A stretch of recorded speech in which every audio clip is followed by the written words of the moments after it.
Muito bem, queridos. Enquanto elas saem, por gentileza, abra sua Bíblia em Atos, no capítulo de número 13. Atos 13. A exposição dessa noite se dará no capítulo todo.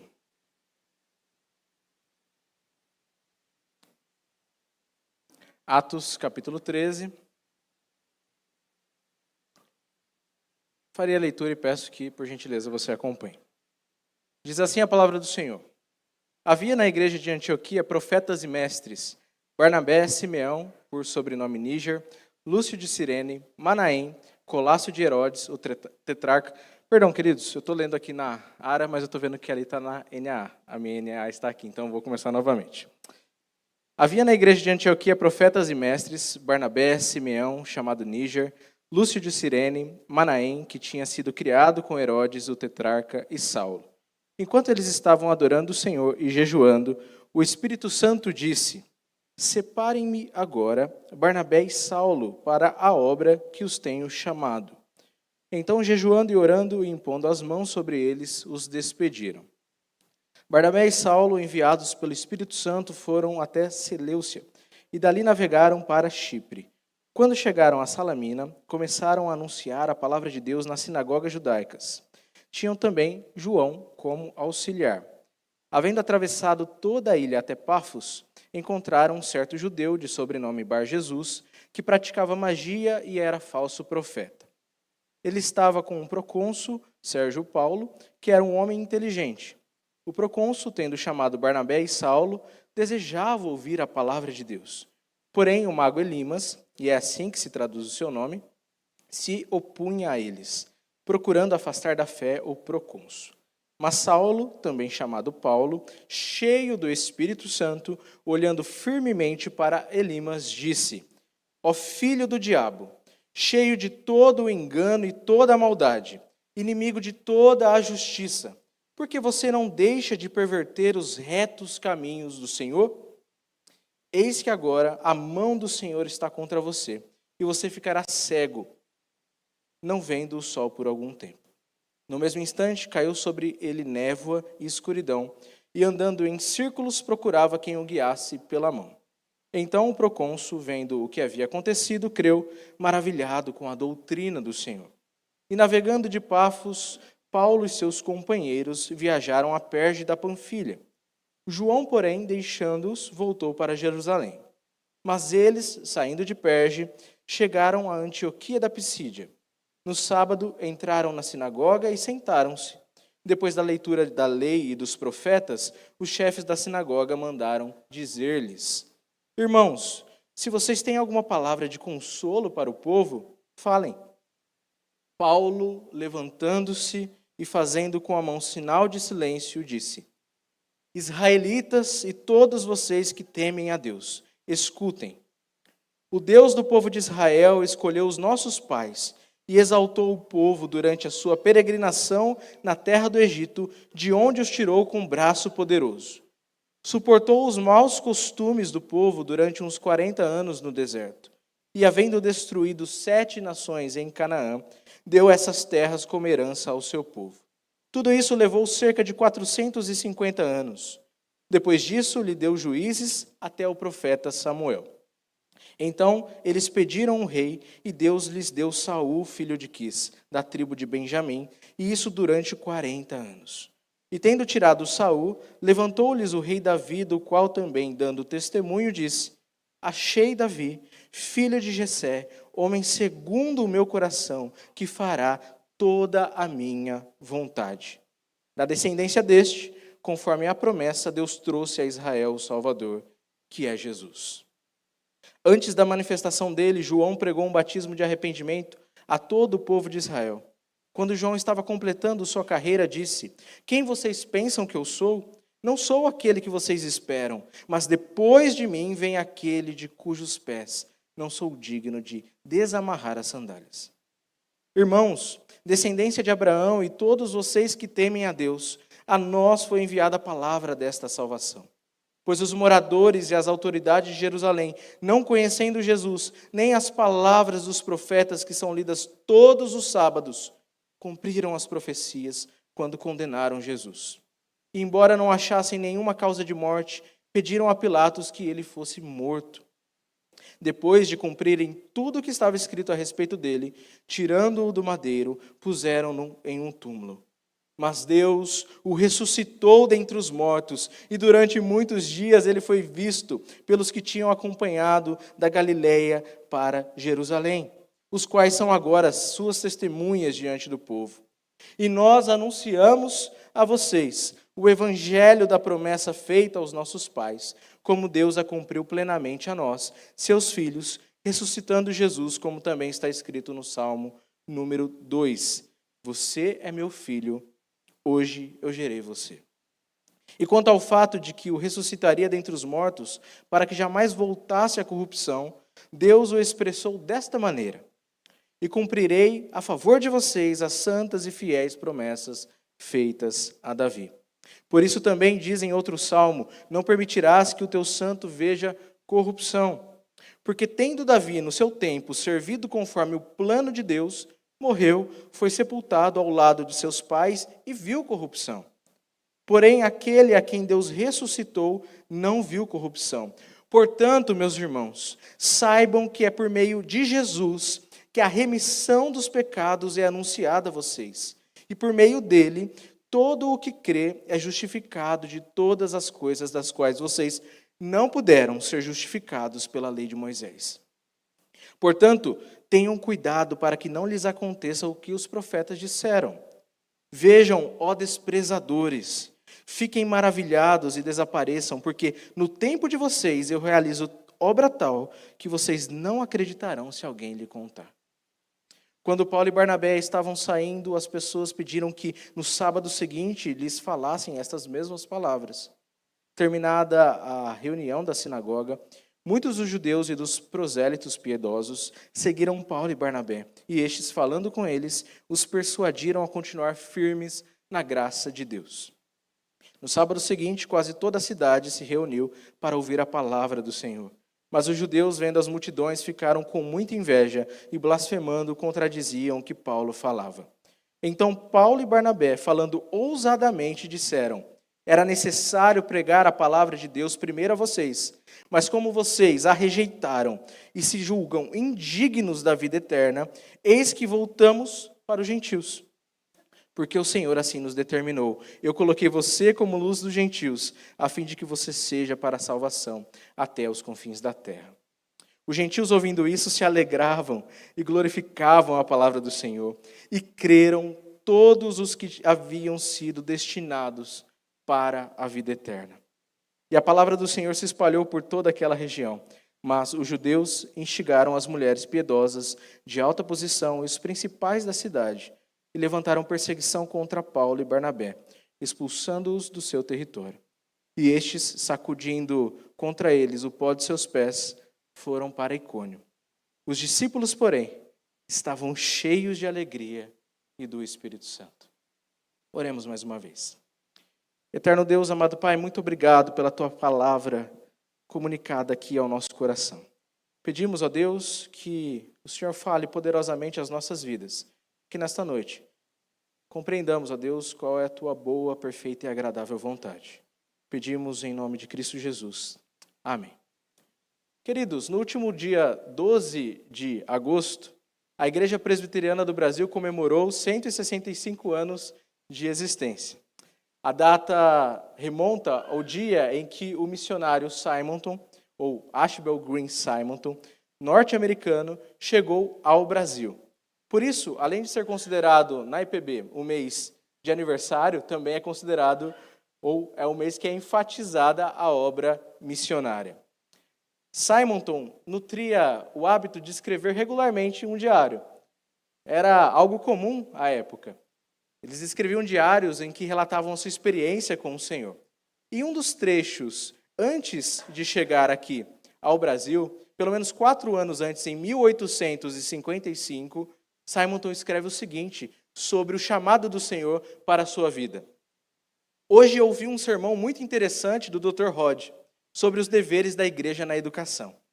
Falou sobre a necessidade absoluta de instruir os pagãos antes de poder esperar qualquer sucesso na propagação do Evangelho e demonstrou que qualquer esperança de conversões baseada numa obra extraordinária do Espírito Santo, comunicando a verdade diretamente, não é bíblica. Esse sermão teve o efeito de levar-me a pensar seriamente no trabalho missionário no estrangeiro. E no finalzinho deste dia em que ele está escrevendo, que é o dia 14 de outubro de 1855, após considerar sobre a obra missionária e o chamado do Senhor para a obra missionária estrangeira, ele escreve: "Pois agora estou convencido de que devo considerar seriamente essa possibilidade. Se a maioria prefere ficar, não será meu dever partir? Se a maioria prefere ficar, não será meu dever partir?" A definição, então, do campo missionário ainda não tinha sido, ou o campo missionário ainda não tinha sido definido. E um pouco tempo depois, em 1858, Simonton, ele decide, ou ele envia a sua proposta à Junta de Missões Estrangeiras, lá da Igreja Presbiteriana dos Estados Unidos, para então vir para o Brasil. E em 12 de agosto de 1859, menos de um ano depois, Simonton estava atracando aqui em terras brasileiras. Um pouquinho antes deste episódio, ele também escreve em seu diário: "Quanto ao problema de selecionar o campo, espero que Deus me dê a graça de entregar-lhe. Se eu me submeter à sua vontade, então buscá-lo honestamente, ele guiará os meus passos. Deixar lar e amigos e partir pode parecer difícil, e certamente será. Só há segurança na submissão completa aos propósitos de Deus. Sob sua guarda, o lugar de perigo é seguro. Sem a sua presença, não há segurança." O Evangelho no Brasil, entretanto, remonta, lógico, mais ao passado da história do nosso país. Mas a IPB existe aqui em terras brasileiras, ou a Igreja Presbiteriana existe em terras brasileiras, e nós estamos aqui nessa noite fruto desse trabalho missionário de Simonton e de tantos outros irmãos que foram chamados por Deus para se engajarem na obra missionária. Certamente essas palavras nos inspiram, sim, mas nos inspiram por nos mostrar que Deus, ele está ativamente trabalhando no coração daqueles que o amam e nutrem paixão pelas pessoas, nutrem paixão pelas almas. E isso só pode ser feito através de uma ação do Senhor no coração humano. Nós precisamos lembrar que a obra missionária, ela é um mandamento, é um imperativo bíblico. E nada mais é do que a proclamação do Evangelho para a expansão do reino de Jesus. Essa obra não começou aqui apenas 165 anos, mas começou lá nos primeiros séculos, onde a igreja cristã, nos seus primeiros passos, foi impactada tanto pelo testemunho dos apóstolos, pela obra de Cristo Jesus, e então ela avança e a proclamação do Evangelho perpassa os séculos e séculos até chegar onde estamos. Queridos, precisamos nos lembrar que Deus tem nos abençoado e tem abençoado as nações em que o Evangelho chega, pois o Evangelho é libertação. Por isso, nesta noite, e através do texto que acabamos de ler, veremos que é dever da igreja, em todos os tempos, se engajar com a obra missionária. Um outro teólogo presbiteriano dos Estados Unidos, Sproul, ele diz o seguinte: nesse breve texto que nós acabamos de ler aqui, encontramos o início do empreendimento missionário mais importante da história da igreja, na verdade, em toda a história mundial. Por isso, queria falar com os irmãos nessa noite sobre o que você precisa saber sobre a obra missionária. O que você precisa saber sobre a obra missionária? No primeiro momento, você precisa saber que a obra missionária é guiada soberanamente pelo Espírito Santo. Veja o texto a partir do verso de número 1 até o versículo de número 5, onde nos diz aqui que na igreja de Antioquia, e Antioquia você pode voltar alguns capítulos aí, lá no capítulo 11, você verá que é o lugar onde os cristãos foram chamados cristãos pela primeira vez, uma igreja operosa que tinha ali como Barnabé, tinha Barnabé como um principal líder, e agora nós estamos vendo um relato desta igreja, e nos é dito que a igreja tinha profetas e mestres. É citado o nome de alguns deles, Barnabé sendo aqui o principal neste primeiro momento. E, então, depois de algum tempo, temos o relato no verso de número 2, que enquanto eles estavam adorando o Senhor e jejuando, o Espírito Santo disse. Quem disse? O Espírito Santo. Separem-me agora, Barnabé e Saulo, para a obra que os tenho chamado. Aqui nós vemos, queridos, o princípio que é encontrado lá em Efésios, capítulo 4, de verso 11 a 12, que diz que Deus mesmo concedeu alguns para apóstolos, outros para profetas, outros para evangelistas e outros para pastores e mestres, com vistas ao aperfeiçoamento dos santos para o desempenho do seu serviço, para a edificação do corpo de Cristo. Aqui nós vemos que a obra missionária, ela não é um empreendimento humano.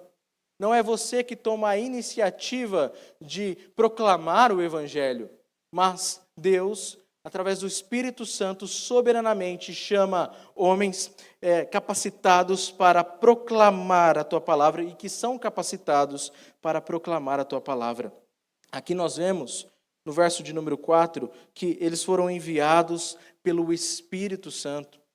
E muitas vezes nós encaramos a obra missionária de uma forma muito ingênua, ou mesmo de uma forma muito romantizada, que alguns podem aí considerar o ideal de missões, né? Deixar tudo para trás e ir lá para o campo e fazer acontecer, converter as pessoas, trazer as pessoas para Cristo. E isso se torna o alvo principal do coração, mas muitas vezes pessoas sinceras sim, mas completamente enganadas, estão enganando a si mesmo, achando que essa obra é feita por si mesmos, no poder de si mesmos.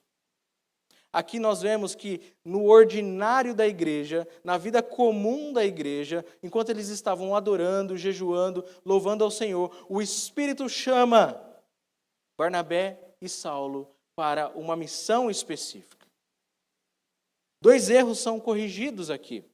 Nós vemos primeiro que alguém que se sente chamado e está desconectado da vida da igreja, na verdade está sendo individualista e Deus não se agrada disso, pois nós somos chamados, como vimos na série em Efésios, para sermos um, para estarmos em um corpo. Então Deus chama seus servos no contexto da igreja local. Não é você que escolhe, aqui falando de um chamado especial, tá, queridos? Nós deixaremos isso um pouquinho mais claro posteriormente, mas não é você que escolhe ir à obra missionária, mas você é chamado por Deus, assim como em tantos outros dons e ministérios que o Senhor chama os seus servos. Mas isso acontece na igreja local, não é desconectada da vida da igreja. E muitos querem fazer missões, ou têm esse ideal de missões, de uma completa aventura, desconectada da vida da igreja, sem relacionamento com o povo do Senhor, sem esse entendimento de que, sim, o Espírito Santo chama, mas como vimos também aqui, no verso de número 3, eles jejuando e orando, imporam as mãos sobre eles e os despediram. Aqui, o impor as mãos não tem nada de místico. Na verdade, simboliza a autoridade que foi confiada do Senhor e que a igreja está ali enviando aqueles missionários. Queridos, a obra missionária, ela é um empreendimento divino. Deus está em missão para restaurar todas as coisas e Ele nos chama para a proclamação da expansão do reino. Um outro erro aqui é evitado, que é institucionalismo. Como assim? É considerar que a obra missionária é prerrogativa da instituição igreja. Como se a igreja fosse quem escolhesse os missionários e enviasse os missionários. A igreja faz isso, mas orientada por Deus, através do chamado que Deus, primeiramente, traz ao coração de indivíduos, sim, mas que se manifesta na confirmação na igreja local, e a igreja local é usada por Deus para capacitar esses servos e enviá-los à obra missionária. Não é desconectado da vida da igreja, como vimos, mas também não é meramente institucional, é a igreja que faz missões. Não, Deus está usando o seu povo, capacitando o seu povo, e a igreja, sim, tem o dever de se empenhar e enviar os seus missionários. Então, esse dever é meu, esse dever é seu como igreja, de auxiliar, não somente auxiliar no sentido, vai lá, seja feliz, mas de sustentar com as nossas orações, sustentar com os nossos recursos e enviar essas pessoas que foram chamadas por Deus para estes trabalhos específicos. Precisamos ter esse entendimento. Deus nos chama como crentes e eles são revestidos de autoridade. Bom, o texto nos diz que eles foram, então, para a ilha de Chipre, e ali em Chipre, eles chegaram a Salamina, verso de número 5. Quando eles chegaram lá, eles começaram a anunciar a palavra de Deus nas sinagogas judaicas. Essa era uma estratégia recorrente ali no empreendimento missionário da igreja cristã primitiva.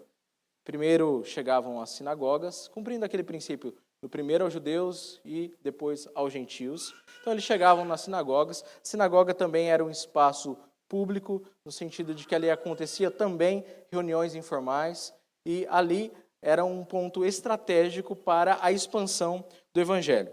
Então, eles chegam até aquele local, o tempo bíblico não fica especificado aqui, a gente não sabe quanto tempo eles ficam ali nessa costa oriental da ilha de Chipre, mas o texto vai nos falar do movimento que vai até, então, o extremo oposto, né, da ilha, que é até Pafos. E lá em Pafos acontece algo interessante. Verso de número 7 nos diz, ou verso de número 6, nos diz que lá tinha um judeu de nome Bar Jesus, que praticava magia e era falso profeta. Bom, só para contextualizá-los, a lei de Moisés deixa claro que a feitiçaria é condenada por Deus. O falso profeta também, em todo o Antigo Testamento, tem punições gravíssimas, né, e tem consequências gravíssimas. E aqui, ironicamente, este homem se chama Bar Jesus, que, como os irmãos devem saber, significa filho de Jesus, né? Mas o que vemos aqui é um homem completamente alheio à obra de Deus e tenta influenciar Sérgio Paulo, o procônsul, o governador ali daquela região da ilha, tenta influenciar a desistir de ouvir aquilo que Barnabé e Saulo estavam pregando. E é interessante, queridos, que nós vemos aqui mais uma manifestação de que que a obra missionária não é nossa, mas que é do Senhor, porque Paulo, e aqui é usado o nome grego de Paulo, né, mostrando uma possível contextualização, uma possível aproximação ali com o procônsul Sérgio Paulo, mas nos diz que ele, cheio do Espírito Santo, repreende aquele mago, aquele falso profeta que estava na casa ali do procônsul, porque era costume também eles, místicos, que eram ocultistas, terem ali consultores pessoais, magos pessoais. E quando Paulo e Barnabé chegam ali, eles pregam o evangelho e rapidamente encontram oposição. Então, a gente vê o quê? Que quando nós estamos empenhados, engajados na obra missionária, certamente haverá oposição. E a oposição aqui, ela não é combatida com palavras pessoais, mas veja, cheio do Espírito Santo, Paulo, no poder do Espírito Santo, confronta Elimas e diz: ó filho do diabo, cheio de todo engano e de toda maldade. Se Paulo estava cheio do Espírito, aqui Elimas cheio de todo engano e de toda maldade. A guerra não era contra Elimas. A guerra aqui, que é simbolicamente representada nesses personagens, é da verdade contra a mentira. Então, onde a verdade chega, haverá oposição. E essa oposição não será vencida se aqueles que estão cumprindo ou vivendo a obra do Senhor não estiverem ancorados no Senhor, cheios do Espírito Santo. Porque a obra missionária, ela não é nossa, a obra missionária é do Senhor. E se é do Senhor, é Ele quem capacita os seus servos para enfrentar todas as situações que eles tiverem que enfrentar em sua caminhada. Queridos, isso é maravilhoso. Isso traz ao nosso coração verdades maravilhosas, porque o Senhor tem cuidado do seu povo, principalmente na proclamação da expansão do reino. A primeira lição aqui que aprendemos é que o Senhor capacita seus servos para a proclamação. Não somente Barnabé, Saulo, os apóstolos que estavam empenhados em proclamar o Evangelho, mas onde o Evangelho chegava, o testemunho continuava. Não estamos aqui falando apenas de um chamado especial. É o caso de um chamado especial. Mas nós vemos nos textos bíblicos que esse chamado é para todo crente. Você foi chamado para ser testemunha daquilo que Cristo Jesus não simplesmente fez em sua vida, mas aquilo que é o Evangelho de Cristo Jesus. Você, como cristão, que foi alcançado pela graça, foi chamado e é chamado para cumprir obedientemente a grande comissão. Ide, portanto, pregai o Evangelho a todas as criaturas, ou no caso, pregai o Evangelho e fazer discípulos de todas as nações, batizando-os em nome do Pai, do Filho e do Espírito Santo, ensinando-os a guardar todas as coisas que vos tenho dito.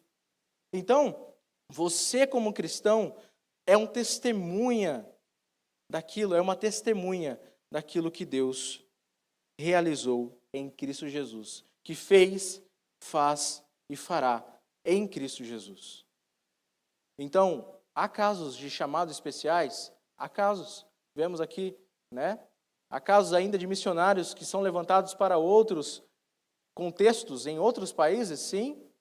Olha, Simonton, se todos preferem ficar, não será o meu dever partir? Há ainda casos de chamamento especial do Senhor, mas você tem que se lembrar que você, como cristão, não é chamado para esquentar banco de igreja. Você é chamado para se alimentar da palavra e testemunhar fielmente do Senhor. Pois se você não estiver cheio do Espírito Santo, se você não viver com Deus, essa obra jamais será impossível. E aí nós vemos igrejas que não se engajam com a obra missionária e que paulatinamente morrem, estão definhando, porque não está no centro da vida ali da igreja esta paixão pelas almas, este desejo de obedecer a Deus acima de tudo. Queridos, se a obra missionária é de Deus, no seu testemunho, quem vai te capacitar é Deus. Muitas vezes nós tememos a oposição daqueles que são filhos do diabo. Não se engane, a palavra nos diz que há os filhos de Deus e os filhos do diabo. Não há em cima do muro nesse caso. João, na primeira carta, deixa isso claro. E nós precisamos entender que onde a luz chega, as trevas se incomodarão. E aqui no caso, Elimas estava possivelmente perdendo a sua fonte de renda. Mas veja que, pela autoridade de Deus, o apóstolo Paulo, então ali, profere a maldição do Senhor, porque ele diz, a mão do Senhor está contra você. Não é a minha mão, a mão do Senhor está contra você, por isso você ficará cego. Queridos, tem uma frase maravilhosa que John Stott diz, que é a seguinte, que Deus aplicou ao mágico um castigo sob medida. Isso porque aqueles que apresentam a escuridão como luz e a luz como escuridão não têm direito à luz que originalmente receberam.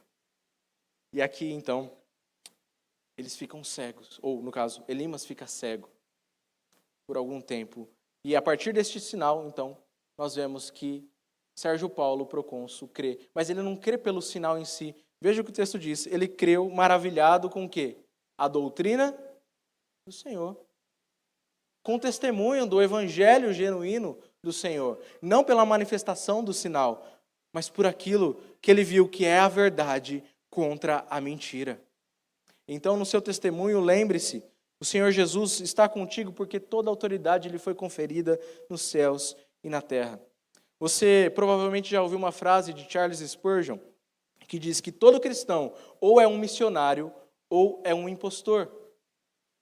Eu tinha ali um professor no Instituto Bíblico, porque hoje ele está com o Senhor na glória, ele sempre repetia algo para a gente nas aulas de missões ou coisa do tipo, que é o reverendo José João. Ele foi missionário da APMT, ele pastoreava os missionários da APMT, né, Agência Presbiteriana de Missões Transculturais, e ele sempre repetia para a gente, ou você é um missionário, ou você é um campo missionário. Ou você é um missionário, ou você precisa ser evangelizado. Ou você evangeliza, ou você precisa ser evangelizado. Qual destes dois você é neste momento? Pergunte ao seu coração neste momento. Você foi alcançado pelo Senhor e, portanto, você testemunha do Senhor? Ou você ainda precisa ser evangelizado? Ou você ainda precisa ser alcançado pelo poder do Espírito Santo? A segunda lição que aprendemos nesse primeiro momento é que a obra missionária, ela sempre virá, aí como nós já dissemos, acompanhada de oposição. Nós, muitas vezes, quando ouvimos a palavra do Senhor, no contexto de conversão, podemos ter pessoas que falaram assim, não, isso é bobagem. Você vai seguir essa historinha? Isso que inventaram há muito tempo. Você provavelmente está enfrentando essa luta dentro até de casa. Quantos de nós não enfrentamos oposição por crer no Senhor Jesus até dentro das nossas casas? Porque cremos em Cristo Jesus e a partir disso, então, nós somos perseguidos. Você está estragando a sua vida, pois você não vai aproveitá-la. E temos vários elimas ali continuamente em nossos ouvidos, como zombeteiros ali tentando nos afastar da fé em Cristo Jesus. Fé essa que às vezes pode ser recente. Se você é um cristão verdadeiro, cheio do Espírito, resista às investidas do diabo. Assim como Paulo, a palavra nos diz que se nós resistirmos ao diabo, ele fugirá de nós. Isso é feito pela autoridade do Espírito, não pela sua autoridade. Então, você não conseguirá testemunhar se a obra ou se a verdade não estiver em você, se você não estiver cheio do Espírito Santo. Porque quem converte corações, meus irmãos, é o Espírito Santo. Você é usado, instrumentalizado por Deus para alcançar, sim, os eleitos do Senhor, os perdidos, mas quem resiste o mal é o Espírito Santo. Quem transforma um coração plenamente é o Espírito Santo. Quem remove o coração de pedra, traz um coração de carne, é o Espírito Santo. Nós não podemos ousar fazer a obra de Deus sem consagração. É o mesmo que tentar soprar uma montanha e esperar que ela mude de posição. É impossível. É impossível. Mas, queridos, a segunda coisa que eu queria falar com os irmãos nessa noite, sobre o que você precisa saber da obra missionária, é que o conteúdo da obra missionária é o Evangelho de Cristo Jesus. Veja, a partir do verso de número 13, até lá o verso de número 41, nós temos um primeiro sermão de Paulo registrado aqui nas Escrituras. Aqui é a primeira viagem missionária de Paulo, que é acompanhado aqui por Barnabé, ou no primeiro momento ele acompanha Barnabé, depois, veja que a mudança, né? Falava Barnabé e Saulo. Aí ele assume o nome Paulo, o nome grego dele, porque ele tinha, sim, 2 nomes, ok? E aqui agora é falado de Paulo e Barnabé. Uma mudança significativa aqui na liderança daquele empreendimento missionário, claro, instrumentalizado por Deus, usado por Deus e conduzido por Deus. E chegando, não mais ali na ilha de Chipre agora, percorrendo um caminho até o continente, que hoje é possível a nossa possível Turquia, nós vemos que eles vão a Perge da Panfilha e depois João deixa-os, né? Ele volta para Jerusalém, João Marcos deixa-os, não o nosso João Marcos, tá? João Marcos aqui, deixa os missionários e voltam para Jerusalém, mas Barnabé e Paulo prosseguem para Antioquia da Pisídia. Não é a mesma Antioquia lá de onde eles saíram. Queridos, o que eu quero ressaltar com vocês nesse texto aqui que nós lemos, eu não lerei novamente porque nós já o lemos, mas preste atenção. A partir do verso de número 13, nós temos essa mudança de cenário. Naquele lugar, eles foram até a sinagoga, como era costume, e após o rito litúrgico ali, a leitura da lei dos profetas, eles foram convidados a fazer o sermão, o que também era algo comum, né? Ainda bem que Paulo tinha um esboço ali guardado no bolso, né, pastor? É sempre útil ter um esboço de sermão. Pastor, poderia dar uma palavra aqui pra gente? Claro. Tira o esbocinho do bolso, né, pastor? E, claro, vou trazer essa palavra. Eles, então, foram convidados a falar sobre aquilo que foi lido na lei.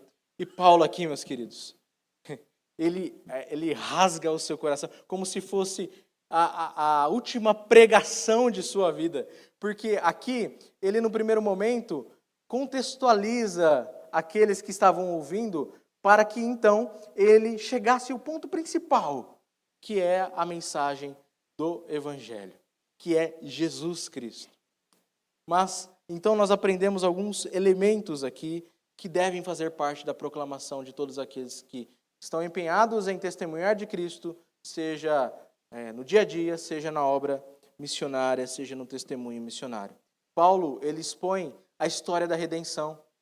Você vê ele começando lá com Israel, com o povo de Israel, que foi libertado do Egito, depois da peregrinação, da conquista de Canaã. Ele fala do período dos reis, a começar com Saul e ir até Davi. E o ponto que ele queria chegar era Davi. Porque quem é nos é dito que quem é a semente de Davi? Quem é a semente de Davi?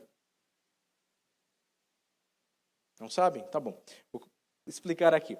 A semente de Davi prometida é o Senhor Jesus.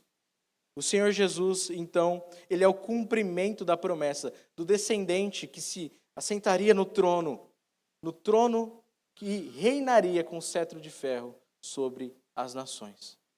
Estava apontando aqui essa promessa ou essa profecia para o Senhor Jesus, e Paulo, de uma forma maravilhosa, ele traz o povo até o momento em que ele insere Jesus, porque Jesus é o centro da mensagem do Evangelho.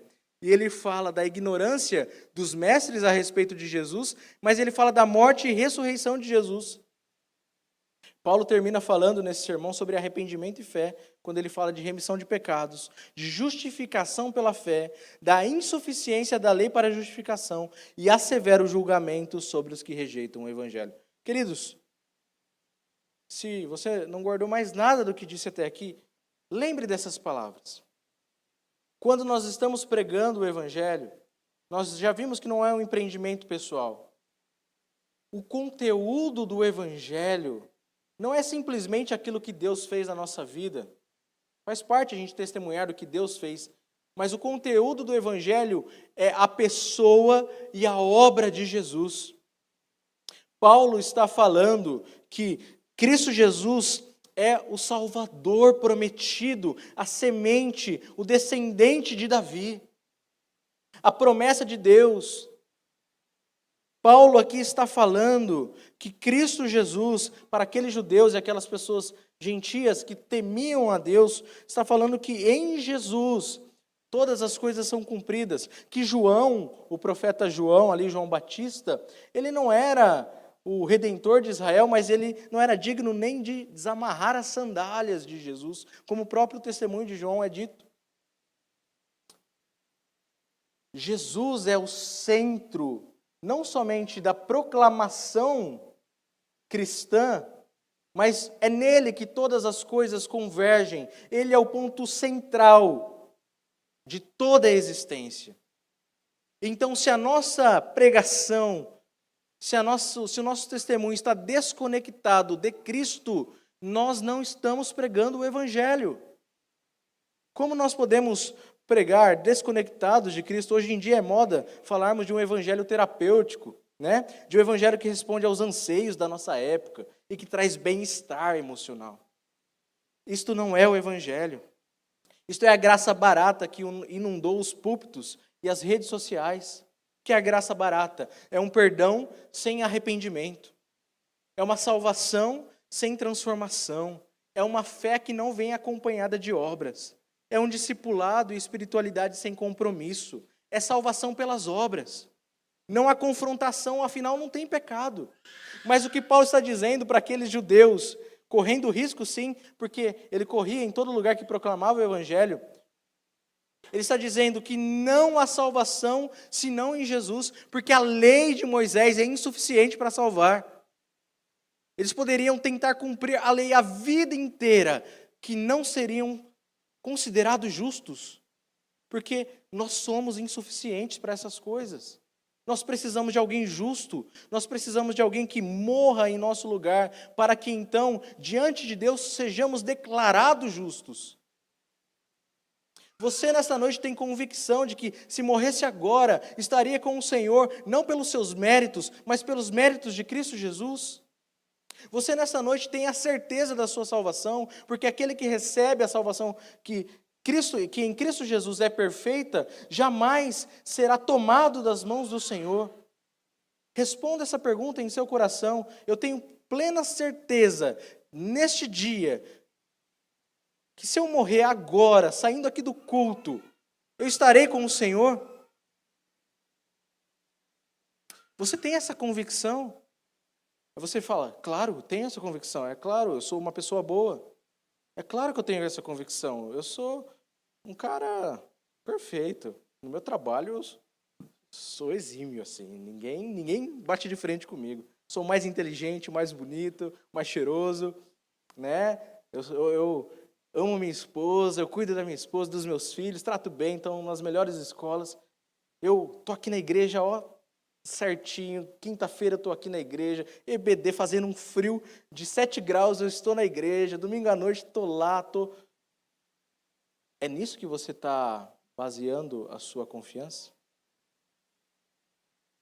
Deixa eu te dizer, e me dizer também, se nós estamos ancorados nisso, nós não estamos em Jesus, nós estamos nos enganando. E esse evangelho não é o evangelho de Cristo Jesus. Portanto, se este é a sua condição nessa noite, arrependa-se dos seus pecados e creia no evangelho. Creia neste evangelho que fala-nos da ressurreição de Jesus dentre os mortos, que vence o pecado, que confronta o mal e que garante-nos vida eterna com o Senhor. É irônico pensar que na era da informação é a era que as pessoas mais estão tateando no escuro. Existe muita assimilação de informações, mas nenhum conhecimento real de Deus. E a gente tem que se questionar sobre isso, irmãos. A gente tem que pensar sobre isso. Às vezes você e eu estamos confiando em um evangelho que não é o evangelho. E se você não está em Cristo, nova criatura você não é. Você pode se enganar a vida inteira, mas naquele dia o Senhor olhará nos teus olhos e dirá: aparte-se de mim, pois eu não o conheço. Ou, se você estiver fiado em Cristo e sabe que você é imundo, que você é um miserável pecador, que você é indigno de sequer estar na presença do Senhor. Você sequer é digno de falar o nome do Senhor. E que você precisa de um Salvador. E esse Salvador veio, e é Cristo Jesus, e você abraçou com fé, porque o Senhor te chamou para isso. Saiba que naquele dia, o Senhor Jesus olhará seus olhos e dirá: vinde, amados de meu Pai, entrai no descanso. Veja que eu não estou falando simplesmente de um lugar. Eu não estou falando de um relacionamento, porque todo mundo está num relacionamento com Jesus. Seja ele bom, seja ele negativo, acabamos de ver. Eu estou falando de verdadeira salvação e de verdadeiro prazer e deleite no Senhor. Queridos, para caminharmos para o nosso final aqui da exposição, o relato nos diz, a partir do verso 42 até o verso 48, que no sábado seguinte, então, quase a cidade toda estava lá para ouvir a palavra do Senhor. Mas, novamente, oposição. Os judeus se opuseram a eles. Então, a terceira e última coisa que você precisa saber sobre a obra missionária é que mesmo que você faça a obra missionária, os resultados dela dependem do Senhor. Então, vemos aqui que voltaram, muitos ficaram maravilhados, muitos creram na proclamação do genuíno evangelho, enquanto os judeus com inveja, blasfemando, contradiziam o que Paulo falava. Mas o que eu quero ressaltar aqui, chamar a sua atenção, no finalzinho do texto, no versículo 48, é o seguinte: os gentios, ouvindo que eles então foram considerados ali pelo Senhor e que a palavra estava chegando a eles, eles se alegravam e glorificavam a palavra do Senhor. E creram, olha esse versículo, e creram todos os que haviam sido destinados para a vida eterna. Novamente, a gente volta lá para o primeiro tópico, né? A obra é do Senhor, Ele está chamando os seus eleitos. Ele está chamando aqueles que são seus. E se a obra é do Senhor, Ele está fazendo essa obra por intermédio da igreja para a pregação do genuíno evangelho, os resultados dependem do Senhor. Aqueles que são reprovados, eles também glorificam a Deus, porque a proclamação do evangelho é que glorifica a Deus. Não é trouxe numa campanha. Os resultados dependem do Senhor e Ele trará aqueles que são seus. Mas para isso, Ele instrumentaliza a igreja para a pregação do evangelho. Você tem pregado o evangelho? Você tem confiado em Deus e dependido dEle inteiramente? Veja, queridos, verso 52, último verso. Os discípulos, porém, estavam cheios de alegria e do Espírito Santo. Onde a palavra do Senhor chega, há alegria, há desejo pelo Senhor, há o Espírito Santo. Há transformação de vida, há renovação, há fé em Cristo Jesus. Portanto, considere o que tratamos nessa noite. Você precisa saber que a obra missionária, ela é soberanamente guiada pelo Espírito. Tem seu conteúdo, ou como seu conteúdo, a proclamação do Evangelho de Jesus, não um evangelho inventado por homens. E os resultados da obra missionária dependem do Senhor. Considere, para você ir para casa agora e pensar a respeito disso, o exemplo de Cristo. Ele foi enviado pelo Pai. Ele despiu-se de sua glória. Ele é o próprio Evangelho que reconcilia o homem com Deus. E ele proclama este Evangelho que é ele mesmo. Ele chama para si os que são seus e glorifica a Deus. O maior missionário, portanto, nós temos é Cristo Jesus. Então, se temos que ser parecidos com Cristo, precisamos também imitar o seu exemplo. Que, não sendo arrogante, mas humilde, esvaziou-se de sua glória, se encarnou. Habitou como um de nós, como servo. Foi até a morte de cruz. Mas Cristo Jesus recebeu o nome que está acima de todo nome. E ele será exaltado pelos séculos dos séculos. Não posso deixar só de fazer uma citação final, e agora é final mesmo. Jonathan Edwards diz o seguinte: as missões não são o alvo fundamental da igreja.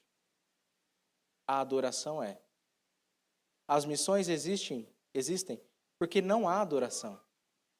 A adoração é fundamental, não as missões. Porque Deus é essencial, não o homem. Quando esta era se encerrar, e os incontáveis milhões de redimidos estiverem perante o trono de Deus, não haverá mais missões. Elas são uma necessidade temporária. A adoração, porém, permanece para sempre. Nós estamos chamando pessoas pelo Evangelho e o poder do Espírito Santo, o Evangelho de Cristo, e o poder do Espírito Santo para a adoração a Deus. Lembre-se sempre disso e viva como uma testemunha viva do nosso Senhor. Vamos orar mais uma vez? Eterno Deus, amado Pai, muito obrigado, ó Deus, pela Tua palavra comunicada aos nossos corações.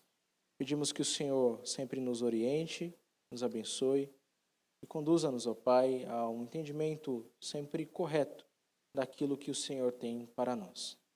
Obrigado porque somos cooperadores nesta grande seara, ó Deus, que não é nossa, mas é do Senhor. Por isso pedimos, envie, ó Deus, trabalhadores para a seara. Chame pessoas, homens e mulheres tementes ao Senhor, para sim irem para outros países onde o Senhor não é conhecido, outras nações, etnias. Ó Deus, traga, ó Deus, pessoas para esta obra maravilhosa. E também, ó Deus, nos dê a consciência de que somos chamados também para testemunhar o Teu Evangelho onde estamos. E como igreja somos chamados para cumprir obedientemente aquilo que o Senhor propôs em tua palavra. Que o nome de Cristo seja glorificado e que o Cordeiro receba a sua recompensa pelo seu sofrimento. Nós oramos em nome de Cristo Jesus. Amém.